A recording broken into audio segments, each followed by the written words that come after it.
বিষ্ণুপুর পোড়ামাটির হাটে জোর মন্দিরের পাদদেশে শুরু হলো মিউজিক ফেস্টিভ্যাল।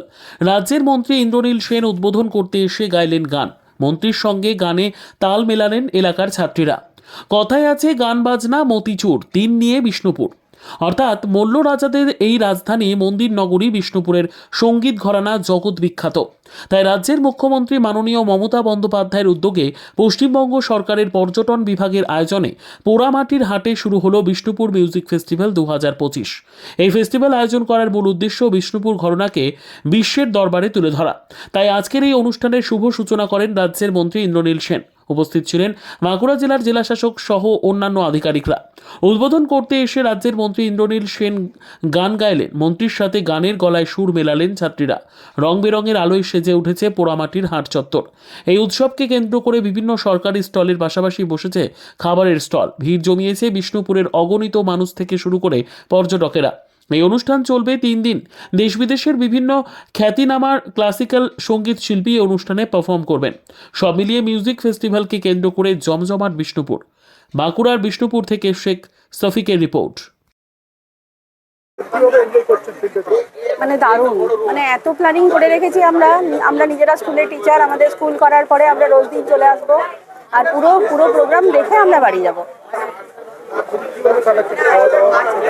এখানে তো মানে আজ একটু বৃষ্টি হচ্ছে, তাও বারবার চা চলছে, তার সাথে কফি, আর অনেক ছোট ছোট স্টল বসেছে। খাওয়া দাওয়া প্লাস এখানে গান শোনা, মানে একটা কি বলবো, এই স্বাদের ভাগ হবে না। হ্যাঁ অবশ্যই, আমরা আগামী দিনে এটা 5 দিনই চাইবো, আর মনে হয় দিনে দিনে এটা 5 দিন হয়েও যাবে। হ্যাঁ, সারা বছরের অপেক্ষা মিউজিক ফেস্টিভ্যালের জন্য। এটা আমাদের একটা ঘরানা, বিষ্ণুপুর ঘরানার নাম সুদূর প্রসারী। আর এই ঘরানা সঙ্গীত মানে যারা একবার শুনেছেন তারা বারবার এই সঙ্গীতের টানেই বিষ্ণুপুরে আসেন। আর আমরা বিষ্ণুপুরবাসী হয়ে এই সঙ্গীতের জন্য সত্যিই গর্বিত যে আমরা এখানে জন্মেছি। হ্যাঁ, খাওয়া দাওয়া ঘোরা, মানে পুরোপুরি মেলার আমেজ আমাদের। একটা ছবি তোলা।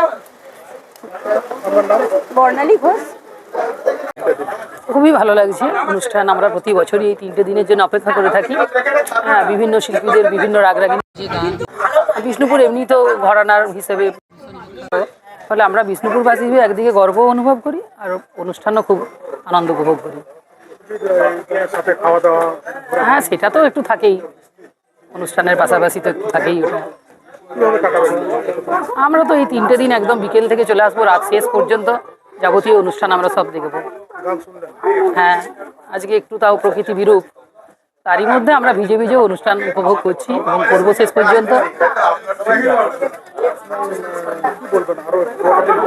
হ্যাঁ, ওটা তো অবশ্যই 3 দিনে আমাদের ঠিক মন ভরছে না। হ্যাঁ, যদি এটা আরও 1 দিন 2 দিন বাড়ানো যায় এবং আরও গুণীজন সান্নিধ্যে আমরা থাকতে পারি, তাহলে আমরা আরও নিজেদেরকেও সমৃদ্ধ বলে মনে করব। আমার নাম সুদীপা বাগজি। খুবই ভালো লাগছে, ভীষণ এনজয় করছি। এই পরিবেশের মধ্যেও, মানে এই ওয়েদারের মধ্যেও যে এত সুন্দরভাবে মিউজিক ফেস্টিভ্যাল পরিচালনা হচ্ছে, খুবই ভালো লাগছে আমাদের। আমরা অনেকেই এসেছি এখানে, আর অত্যন্ত ধন্যবাদ আমাদের পশ্চিমবঙ্গ সরকারকে, মাননীয় মুখ্যমন্ত্রীকে, যে এত সুন্দর একটা মিউজিক ফেস্টিভ্যালের জায়গার জন্য এই বিষ্ণুপুর শহরকে বেছে নেওয়ার জন্য।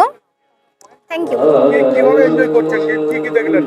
এখানে সবকিছুই একসাথে আছে, অনেক স্টল রয়েছে, অনেক খাবারের দোকান রয়েছে, জিনিসপত্র কেনাকাটার প্রচুর ব্যবস্থা রয়েছে, এবং সাথে গানও আমরা শুনতে পাচ্ছি, ভীষণ সুন্দর সুন্দর।